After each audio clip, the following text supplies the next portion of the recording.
एक संत कहते हैं हाथों में त्रिशूल धारण किया। तो किसी भूत ने कहा कि मालिक वहां त्रिपुरासुर को मारना थोड़ी है, ब्याह करने जा रहे हो, त्रिशूल लेकर क्या करोगे?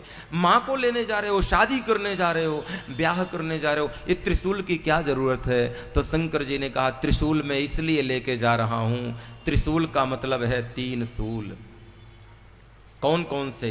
काम, क्रोध और लोभ, 3 शूल ही त्रिशूल हैं, ध्यान देना। और शिव जी मानो ये बताना चाहते हैं कि दुनिया का दूल्हा जब ब्याह करने जाता है ना, तो 3 शूल से हार करके जाता है। कोई काम से हार कर ब्याह करने जाता है, और कोई क्रोध से हार कर ब्याह करने जाता है, और कोई लोभ में आकर ब्याह करने जाता है।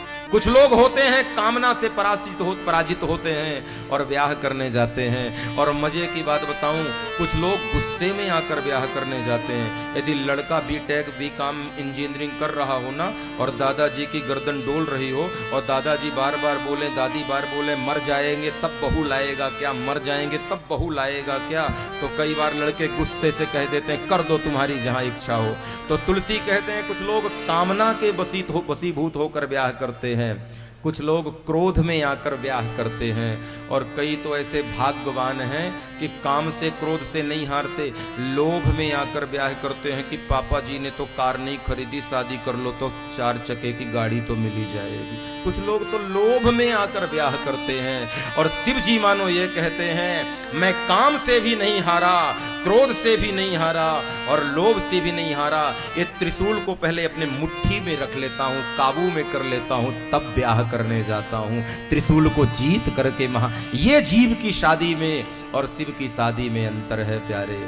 और हाथों में त्रिशूल लिया, लेकिन मजे की बात बताऊं, ध्यान से सुनना, हाथों में त्रिशूल तो लिया मेरे बाबा ने, एक हाथ में डमरू लिया।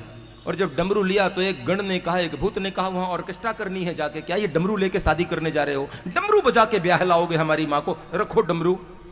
भगवान शंकर ने कहा डमरू लेके ही जाएंगे। बोले क्यों? डमरू का मतलब है चैतन्य करना।